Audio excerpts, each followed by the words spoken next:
நன்மையை காண்பேன், நிறைவை காண்பேன், வாழ்வை காண்பேன், அனுகூலத்தை காண்பேன் என்கிற எதிர்பார்ப்பு இருக்கணும். நானோ ஜீவுள்ளோர் வாழும் தேசத்தில் கர்த்தருடைய நன்மையை காண்பேன் என்று விசுவாசியாக இருந்தால் கெட்டு போயிருப்பேன். நானோ உயிருள்ளோர் வாழும் தேசம், இந்த தேசத்தில் கர்த்தருடைய நன்மையை காண்பேன். கர்த்தர் நல்லவர், அநியாயத்துக்கு நல்லவர் என்கிற அறிவு இல்லை என்றால் இந்த பூமியில நன்மையை காண்பேன்கிற எதிர்பார்ப்பு இருக்காது. கிறிஸ்தவ வாழ்க்கைங்கிறது ஃபுல் ஆஃப் எக்ஸ்பெக்டேஷன், எதிர்பார்ப்புகள் நிறைந்த வாழ்க்கை தான் கிறிஸ்தவ வாழ்க்கை. நன்மையை காண்பேன், நிறைவை காண்பேன், வாழ்வை காண்பேன், அனுகூலத்தை காண்பேன் என்கிற எதிர்பார்ப்பு இருக்கணும். பரலோகத்தில் காண்பேன் சொல்லலை, இங்கே காண்பேன், இந்த உலகத்தில் காண்பேன், வெற்றியை காண்பேன், வாழ்வை காண்பேன், நல்வாழ்வை காண்பேன்.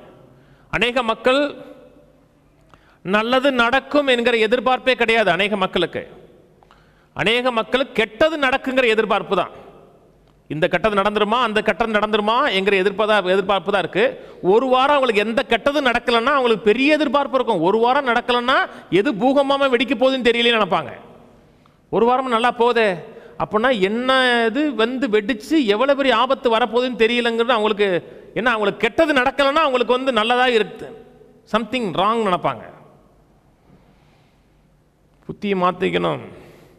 கெட்டது நடக்குதுன்னா அப்நார்மலாக நடக்குதுன்னு அர்த்தம், வழக்கத்துக்கு மாறாக நடக்குது. கர்த்தர் நல்லவர், நம்முடைய வாழ்க்கையில் நன்மையை செய்ய விரும்புகிறார், நிறைவை செய்ய விரும்புகிறார். நம்முடைய வாழ்க்கையில் கெட்டதை அனுபவிக்க வேண்டும் என்று கர்த்தர் நமக்கு ஆயத்தம் பண்ணல. ஒரு கெட்டது நடக்குன்னா என் வாழ்க்கையில் நடக்கக்கூடாது, என் குடும்பத்தில் நடக்கக்கூடாது, என் பிள்ளைகள் வாழ்க்கையில் நடக்கக்கூடாதுன்னு அதை எதிர்க்கணும். கெட்டது நடக்கவே கூடாது என்ற கர்த்தர் நல்லவர், இந்த நல்ல தேவன் எனக்கு ஆயத்தம் பண்ணி வைத்திருக்கிற அத்தையும் நல்லது. கையில் வைத்து சொல்லுவோம், நான் ஜீவனோர் வாழும் தேசத்தில் கர்த்தர் எனக்காக ஆயத்தம் பண்ணி வைத்திருக்கிற எல்லா நன்மைகளையும் நான் காண்பேன், அனுபவிப்பேன், பகிர்ந்து கொடுப்பேன் என்று விசுவாசிக்கிறேன். ஆமேன், ஆமேன்.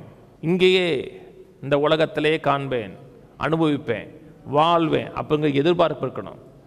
ஓரல் ராபர்ட்ஸ் அப்படிப்பட்ட மனப்பான்மையில் இருந்தார். ஒவ்வொரு பிரசங்கத்திலையும் ஒவ்வொரு குருசேட ஆரம்பிக்கும் பொழுதும் முதல் வார்த்தையை சொல்வார், the God is good, something good is going to happen to you today. பாரு, கர்த்தர் நல்லவர், இன்றைக்கு ஏதோ ஒரு நன்மை உனக்கு நடக்க போதும் பாரு. அநேக மக்கள் சொல்லுவாங்க, அதுபடி ஏதோ ஒரு நன்மை நடக்க போகுது, ஏதோ ஒரு தீமை நடக்க போகுது, பொல்லாத காலம், கலிகாலம், என்ன நடக்குதுன்னு யாருக்குமே தெரியாது அப்படின்னா நடைமுறையை பேசுகிறான்ப்பா.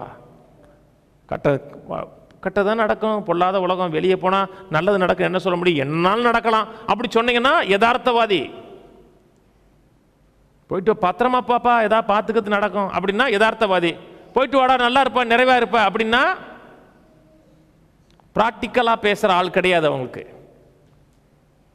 ஏன்னா நம்முடைய லாங்குவேஜ், நம்முடைய எண்ணங்கள் முழுவதும் டோட்டலாக பிசாசு கரெக்ட் பண்ணி வச்சுட்டான். ஏதோ ஒரு நன்மை எனக்கு நடக்கும், போகும்போது நடக்கும், வரும்போது நடக்கும்.